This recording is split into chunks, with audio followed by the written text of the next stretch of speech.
សៀមចង់បានដូចអ្វីហ៊ុនសែនព្រមនឹងយួនទើបវាយកផែនទីមេត្រដ្ឋាន1 លើ 50,000 យកមកធ្វើជាកំណល់កលមិនឲ្យហ៊ុនសែនរើងាករួចងាយទេវាចង់ប្រាប់ថាបើសិនជាហ៊ុនសែនមិនព្រមជាមួយវាច្បាំងជាមួយវាទៀតវាយជាមួយវាយគ្នាទៀតហើយវាត្រូវការរបស់ដែលវាចង់បានត្រង់នេះមើលឃើញថាសៀមមើលទៅបើចង់ក្បត់ពាក្យសន្យានៅក្នុងកិច្ចព្រមព្រៀងដែលវាព្រមព្រៀងJBC ដែលវាព្រមព្រៀង JBC វាដូចជាចង់ក្បត់ពាក្យសន្យាបាទវាដូចជាមានគំនិតចង់ក្បត់ពាក្យសន្យាអញ្ចឹងត្រូវ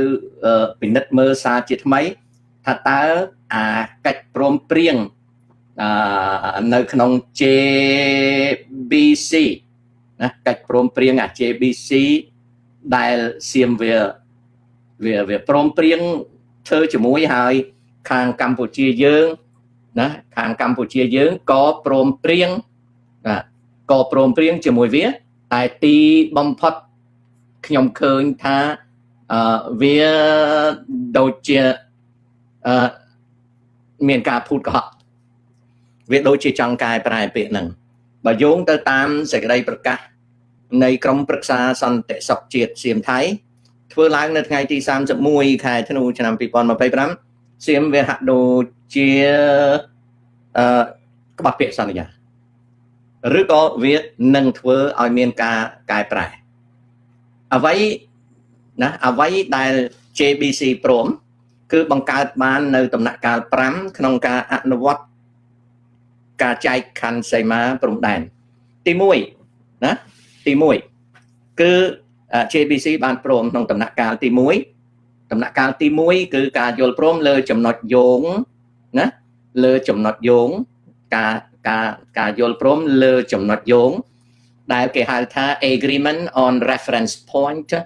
and Existing Boundary Markers ដំណាក់កាលទី1 JBC ថៃកម្ពុជាបានយល់ព្រមថាភាគីទាំងពីរនឹងធ្វើការរួមគ្នាដើម្បីនឹងរកចំណុចតាក់ទងឲ្យច្បាស់លាស់និងការពិនិត្យលើបង្គោលព្រំដែនទាំង74ដែលបារាំងសៀមបានបោះកាលពី100ឆ្នាំមុន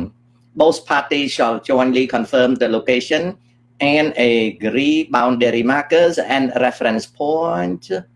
forming the basis of the demarcation of each sector ភាគីទាំងពីរគឺបានព្រមព្រៀងគ្នាណាដើម្បីស្វែងរកនៅបង្គោលព្រំដែនទាំង74ដែលបោះដោយបារាំងសៀមហើយនឹងចំណុចតាក់ទងបង្កើតបានជាមូលដ្ឋានក្នុងកិច្ចការចែកខណ្ឌសីមា This includes the identification and mutual recognition of permanent markers already accepted by both sides as well as the demarcation of the agreed boundary line to be surveyed នេះកិច្ចការនៅក្នុងដំណាក់កាលទី1នេះគឺការបង្ហាញនៅបង្គោលព្រំដែនហើយនឹងយល់ព្រមក្នុងកិច្ចការសម្គាល់បង្គោលព្រំដែននេះទាំងពីរភាគីថាព្រំដែនបង្គោលព្រំដែននីមួយៗហ្នឹងគឺពិតជានៅទីហ្នឹងមែនហើយយកការកំណត់បង្គោលព្រំដែននេះគឺជាចំណុចដើម្បីរាវរកបន្ទាត់វាស់វែងបន្ទាត់ព្រំដែននឹងដំណាក់កាលទី1គឺ Agreement on Reference Points and Existing Boundary Markers អានឹងគឺជាចំណុចទី1ដែល JBC ថៃកម្ពុជាព្រមជាមួយគ្នាដំណាក់កាលទី2 Phase 2 Preparation of the Technical Instruction Agreement អក្សរកាត់ TIA ណាអក្សរកាត់ TIA គឺការយល់ព្រមក្នុងដំណាក់កាលទី2ការរៀបចំនិងអនុម័តកិច្ចសន្យានិងសេចក្តីណែនាំព្រមព្រៀងខាងបច្ចេកទេសភាគីទាំងពីរត្រូវរួមគ្នារៀបចំនិងអនុម័តកិច្ចសន្យា TIA ដែលកំណត់នៅវិធីសាស្ត្រស្ទង់ណាបច្ចេកទេសវាស់វែងស្តង់ដារcoordinate តាមរយៈបច្ចេកវិទ្យា GNSS GPS សម្រង់ផែនទីណាសម្រង់ផែនទីឲ្យបាន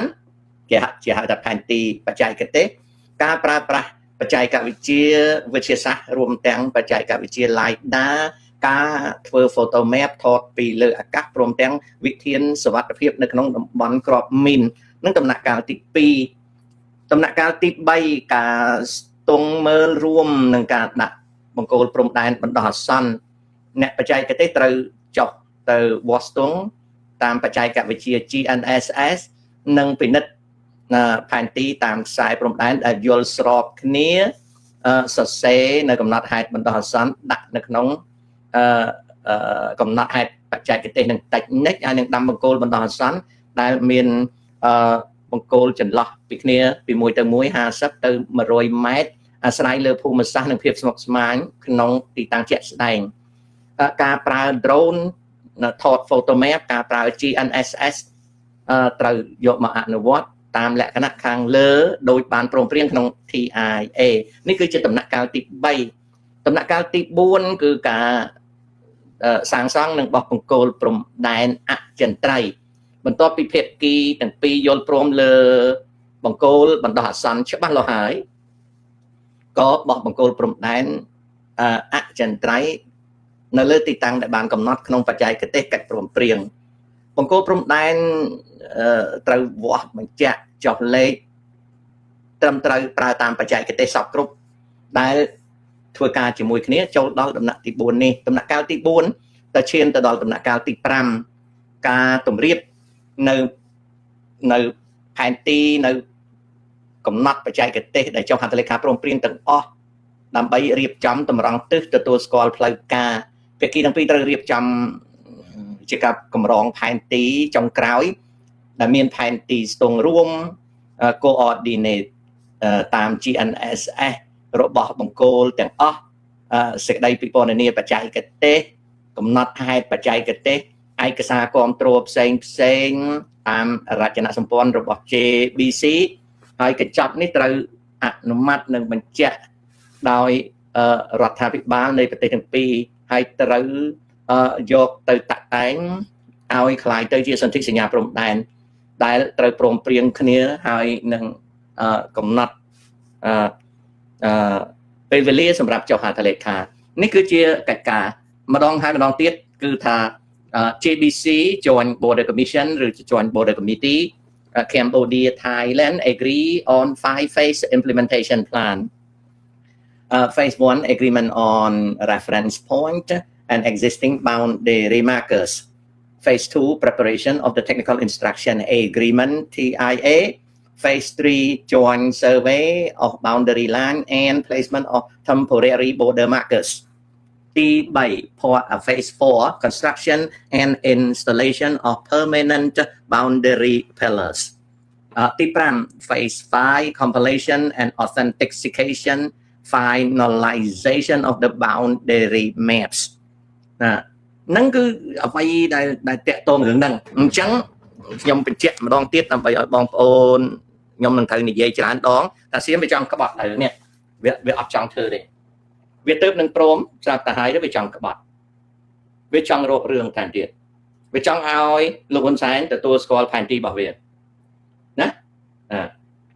អញ្ចឹងចាំមើលថាតើវាក្បត់ឬមិនក្បត់ពាក្យថាចង់ក្បត់នៅពេលសៀមវាចង់ក្បត់ថាតើវាក្បត់ឬមិនក្បត់ណាចង់ក្បត់ពាក្យសន្យាអញ្ចឹងយើងមើលនេះគឺជារូបភាពពិព័រណ៍នេះគឺជារូបភាពពិព័រណ៍ JBC implementation phases 4ខ្ញុំអត់និយាយទី5ទេណា I do not show ចំណុចទី5ខ្ញុំគ្រាន់តែចង់បង្ហាញជារូបភាពពិព័រណ៍អានេះគេហៅថារូបភាពពិព័រណ៍រូបភាពពិព័រណ៍ណារូបភាពពិព័រណ៍ដែលធ្វើដោយខ្ញុំគ្រាន់តែបង្ហាញឲ្យយល់ថាទី1គឺគេស្វែងរកការព្រមព្រៀងលើបង្គោលព្រំដែនទាំង74ណាទី2គេបង្កើតនៅ TIA ដែលគេហៅថា Technical Instruction Agreement របៀបវាស់ស្ទង់របៀបគិតពីរឿងផែនទីហ្នឹងគឺផែនទីបច្ចេកទេសទេណារបៀបប្រើប្រាស់ drone និង LiDAR technology ការយកចិត្តទុកដាក់លើសុវត្ថិភាពកន្លែងដែលវាមានមីនច្រើនអាហ្នឹងជាដំណាក់កាលទី2ដំណាក់កាលទី3គឺ joint surveying and installation of temporary border marker ព គឺការរួមគ្នាដើម្បីនឹងវាស់ស្ទង់រកបន្តព្រំដែនឲ្យឃើញពីចំណុចបង្គោលមួយទៅកាន់ចំណុចបង្គោលមួយដើម្បីបោះបង្គោលបណ្ដោះអាសន្នតាមបច្ចេកវិទ្យា GNSS drone mapping photo map ហើយនឹងចន្លោះបង្គោលមួយដែលយើងបោះដែលគេបោះពណ៌ណាគេអត់ធ្វើធំអញ្ចឹងទេគាត់គេបោះជាពណ៌ក្រោយពីគេបានវាស់វែងហើយនឹងគេក៏បោះបង្គោលហ្នឹងចន្លោះពីបង្គោលមួយទៅកាន់បង្គោលមួយប្រហែលជា100ទៅ50ម៉ែត្រជាបង្គោលបណ្ដោះអាសន្នចំណែកឯដំណាក់កាលទី4 construction and installation of permanent border pillars គឺការបោះបង្គោលអចិន្ត្រៃយ៍ការបោះបង្គោលអចិន្ត្រៃយ៍គឺជាបង្គោលថ្មបង្គោលស៊ីម៉ង់បេតុងអាមេខ្នាតទៅតាមកិច្ចព្រមព្រៀងហើយគេបង្កើតការត្រួតពិនិត្យឲ្យបានច្បាស់លាស់និងការចងក្រងឯកសារម្ដងហើយម្ដងទៀតរូបភាពដែលខ្ញុំបង្ហាញនេះគឺជារូបភាពពីពណ៌ទេមិនមែនផ្លូវការទេណាឥឡូវក៏លេខមើលពីដំណាក់កាលទី1វិញទៀតគេធ្វើមកដំណាក់កាលទី1បង្គោល74នៃព្រំដែនកម្ពុជាថៃឡង់ហ្នឹងគឺក្រុងកម្ពុជាក្រុងថៃត្រូវចុះទៅស្វែងរកបង្គោលហ្នឹងហើយពេលគេស្វែងរកបង្គោលហ្នឹងបង្គោលខ្លះក៏វាបាត់បង្គោលខ្លះក៏វារកមិនឃើញបង្គោលខ្លះក៏វាខូចបង្គោលខ្លះក៏វានៅសល់តែវាខុសទីតាំងអញ្ចឹងគេត្រូវស្វែងរកបង្គោលទាំង54ហ្នឹងហើយនៅក្នុងដី800គីឡូម៉ែត្រនៃបន្ទាត់ព្រំដែនហ្នឹងមានដីមួយចំនួនហ្នឹងគឺបាត់បង្គោលអស់លេងឬអត់មានបង្គោលឬបង្គោលខូចហើយមានបង្គោលមួយចំនួនហ្នឹងវាខុសទីតាំងអញ្ចឹងដើម្បីដំបូងគេរកឃើញនៅបង្គោលហើយបើកន្លែងណាគេរកអត់ឃើញនៅបង្គោលគេប្រើបច្ចេកវិទ្យាសាស្ត្រដើម្បីស្វែងរកថាតើបង្គោលហ្នឹងគួរនៅទីណាហើយក៏កាលណាគេយល់ព្រមព្រៀងគ្នានៅចំណុចពីបង្គោលមួយទៅបង្គោលមួយទៅបង្គោលមួយទៅបង្គោលមួយបើវាមានបង្គោលនៅទីនោះគេកំណត់យកបង្គោលហ្នឹងគេតម្រង់បង្គោលហ្នឹងឬក៏ជាជួសជុលបង្គោលហ្នឹងហើយបើបង្គោលហ្នឹងវាបែកជួសជុលមិនបានគេធ្វើបង្គោលថ្មីរាងដូចគ្នារូបរាងដូចគ្នាដាក់ចំកន្លែងគេយល់ព្រមហ្នឹងហៅថាបង្គោលជួសជុលថ្មីបើបង្គោលហ្នឹងវាបាត់តែម្ដងគេធ្វើបង្គោលនិមិត្តរូបមួយឲ្យវាចំបង្គោលហ្នឹងគេសន្មតថាជាបង្គោលអចិន្ត្រៃយ៍ពីដើមស៊ីម៉ង់វាថ្មីបេតុងវាថ្មីប៉ុន្តែរូបរាងដដែលណាហើយបើកន្លែងណាវាអត់បង្គោលសោះតែម្ដងគេពិនិត្យមើលសន្តានបន្ទាត់ព្រំដែនថាតើកាលដែលក្រុម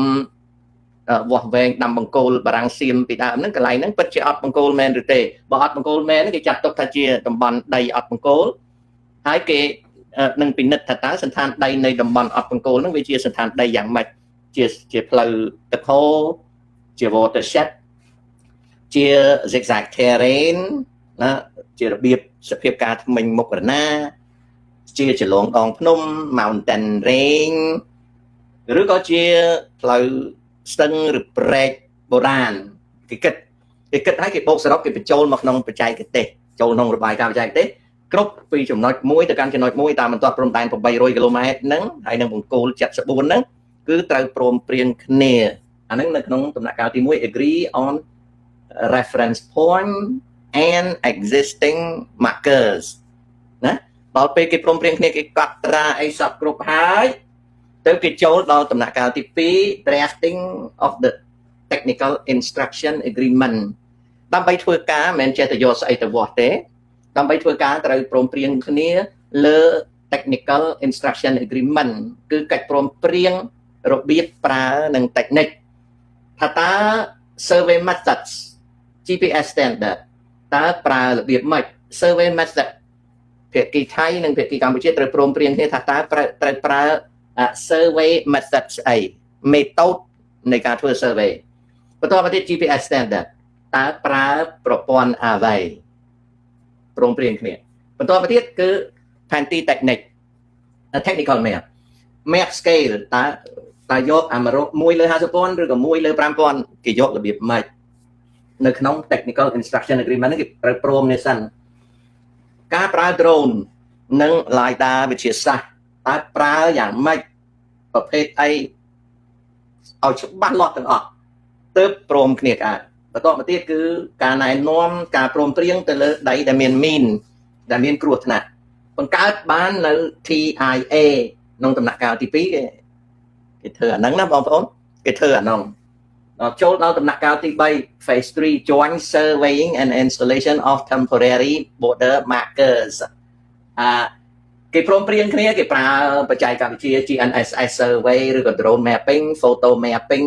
ណាអា drone mapping នេះគឺ photo map ហ្នឹងហើយណាហើយនៅពេលហ្នឹងគេព្រមព្រៀងគ្នាគេវាស់គ្នាជាមួយគ្នាហើយទើបគេកំណត់នៅចំណុចដែលគេហៅថា temporary markers ដែលមានចន្លោះពីមួយទៅមួយប្រហែលជា100ឬ50ម៉ែត្រតាមកិច្ចព្រមព្រៀងនេះគឺជាដំណាក់កាលទី3ដែលគេធ្វើជាមួយគ្នាដែលសៀមវាព្រមប៉ុន្តែឥឡូវវាចង់ក្បត់វាចង់រករឿងអញ្ចឹងយើងអត់ដឹងថាវាចង់ល្មិចទេ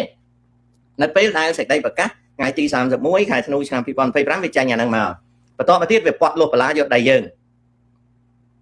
ណាហើយ JBC ទៀមសុំប្រជុំភ្លាមវាអត់ព្រមអញ្ចឹងវាចង់ក្បត់វាចង់ក្បត់និយាយចំបើពាក្យចង់ក្បត់ពាក្យសន្យាដំណាក់កាលទី3គឺព្រមអញ្ចឹងណាតាមដំណាក់កាលទី4ដំណាក់កាលទី4គឺដំណាក់កាលទី4គឺfinal demarcation map ការបោះបង្គោលព្រំដែនអចិន្ត្រៃយ៍ការត្រួតពិនិត្យឲ្យច្បាស់លាស់មាននៅ coordinate ដាក់នៅក្នុងបង្គោលហ្នឹងគេធ្វើស្អីតែគេទេប៉ុន្តែស្អីនេះគឺរួមទាំងបញ្ចុះនៅចំណុច coordinate ហ្នឹងស្រាប់តែគេហ្នឹងអ្នកណា JBC កម្ពុជាហើយ JBC Thailand វាទៅព្រមព្រៀងគ្នាណាវាទៅព្រមព្រៀងនេះដល់ហើយហ្នឹងគេបង្កើតនៅផែនទីចុងក្រោយហ្នឹងគឺ final demarcation map ហ្នឹងគេបង្កើតហើយគេចងក្រងឯកសារសម្រាប់យកទៅទុកហើយឯកសារគេចងក្រងយ៉ាងម៉េចគេចងក្រងយកទៅផ្ញើនៅកន្លែងណា deposit នៅកន្លែងណានៅក្នុងបណ្ណាសាស្ត្រដ្ឋាននៃរដ្ឋាភិបាលទាំងពីរអីក៏គ្រប់គេព្រមគេគ្រាន់តែព្រៀងសិនទេទៅចុងក្រោយហ្នឹងគេទៅបកគលអាហ្នឹងទៅឲ្យរដ្ឋាភិបាលប្រទេសទាំងពីរហ្នឹងព្រមដល់រដ្ឋាភិបាលប្រទេសទាំងពីរហ្នឹងព្រមហើយបានតាក់តែងសន្ធិសញ្ញាព្រំដែនតាក់តែងឲ្យគេហុចទៅគ្នាទៅវិញមកគេហុចទៅហុចមកគេមើលទៅមើលមកចរចាគ្នាគេព្រមព្រៀងសពគ្រប់គេចែកឆេរសពគ្រប់ហើយបានគេរកថ្ងៃជាវេលាល្អចុះហត្ថលេខាលើសន្ធិសញ្ញារវាងប្រទេសទាំងពីរដល់ចុះសន្ធិសញ្ញារវាងប្រទេសទាំងពីរហើយសន្ធិសញ្ញាព្រំដែនកម្ពុជាថៃឡង់ត្រូវយកទៅធ្វើសាជាប័ណ្ណនៅក្នុងសភាថៃនិងសភាខ្មែរកម្ពុជាណានេះគឺជាអ្វីដែលខ្ញុំយល់តែបងប្អូនត្រូវដឹងថាអ្វីដែលខ្ញុំយល់អ្វីដែលខ្ញុំដឹងនេះគ្រាន់តែជាពិព័រណ៍ទេអ្វីដែលខ្ញុំដឹងខ្ញុំយល់នេះគ្រាន់តែជាពិព័រណ៍ទេពិព័រណ៍មានន័យថាម៉េចគ្រាន់តែយកមកបញ្យល់ឲ្យបងប្អូនកូនចៅយល់ណាកុំឲ្យចេះតែគិតចុះតែឥឡូវសៀមវាចង់ក្បត់ពាក្យសន្យាណាហើយនៅពេលដែល JBC ព្រមព្រៀងនេះខ្ញុំគ្រប់គ្រងគំនិតហ្នឹងសួស្ដីកូនចៅមកមើលក្រោយណាសួស្ដីអញ្ចឹងសៀមវាចង់កែកប់វាចង់ក្បត់ពាក្យសន្យាអង្កលដែលសៀមវាព្រមលើរឿងហ្នឹងណាពេលដែលវាព្រមរឿងហ្នឹងខ្ញុំសប្បាយចិត្តណាខ្ញុំសប្បាយចិត្តពីព្រោះអានេះតាមមតិខ្ញុំការព្រមព្រៀងលើការប្រើឧបករណ៍វិទ្យាសាស្ត្រដើម្បីនឹងបង្កើតបន្ទាត់ព្រំដែនបោះបង្គោលឲ្យបាននឹងធ្វើផែនទីសារជាថ្មីឲ្យច្បាស់លាស់ទាំង5ដំណាក់កាលនេះខ្ញុំគិតថាវាជាឱកាសតែមួយគត់ដែលកម្ពុជាយើងអាចនឹងមានព្រំដែនណារដ្ឋាភិបាលសំរងស៊ីសំអានអីហ្នឹងស្រេចតែពួកគាត់ទេណាហើយមតិបងប្អូនខ្មែរដទៃស្រេចតែបងប្អូនទេតែខ្ញុំថាកិច្ចព្រមព្រៀង JBC លើ5ដំណាក់កាលដើម្បីចែកខណ្ឌសេមាខ្ញុំថាគឺជាឱកាសតែមួយគត់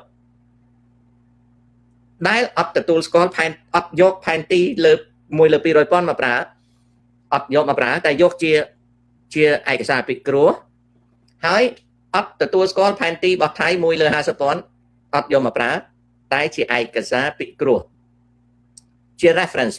ណាជា reference ជាឯកសារពិគ្រោះជាឯកសារយោងហើយប្រើprocess verbal កំណត់ហេតុបារាំងសៀមដែលចុះទៅបោះបង្គោលកាលពីជាង100ឆ្នាំមុនអានឹងនេះគឺជាចំណុចដែលខ្ញុំគឺជាចំណុចដែលខ្ញុំគ្រប់គ្រងខ្ញុំថាវាមានឱកាសតែមួយហ្នឹងទេហើយជាចំណុចដែលខ្ញុំចាត់ទុកថា fair ណាបើធ្វើទៅតាមអ្វីដែលគេធ្វើទាំង5ដំណាក់កាលហ្នឹងការបាត់បង់អីក៏ខ្ញុំព្រមដែរព្រមថាវា fair វា very fair ណា វា fair ពីព្រោះអីពីព្រោះប្រើឧបករណ៍វិទ្យាសាស្ត្រអាហ្នឹងអញ្ចឹងហើយខ្ញុំនឹងលើកយករឿងអដែលហ្នឹងមកនិយាយទៀតពីព្រោះខ្ញុំសូមបញ្ជាក់ថានេះគឺជាសេចក្តីល្ងងខ្លៅរបស់ខ្ញុំណាអានេះគឺជាសេចក្តីល្ងងខ្លៅរបស់ខ្ញុំមិនបានខ្ញុំនិយាយខ្ញុំចេះតែប៉ុណ្ណឹងឲ្យខ្ញុំចេះជាងហ្នឹងមិនខ្ញុំអត់ចេះដែរណាតែខ្ញុំគិតថាបើគេព្រមតាម5ដំណាក់កាលហ្នឹងគឺឱកាសល្អនឹងធ្វើព្រំដែននឹងចែកខណ្ឌសេមា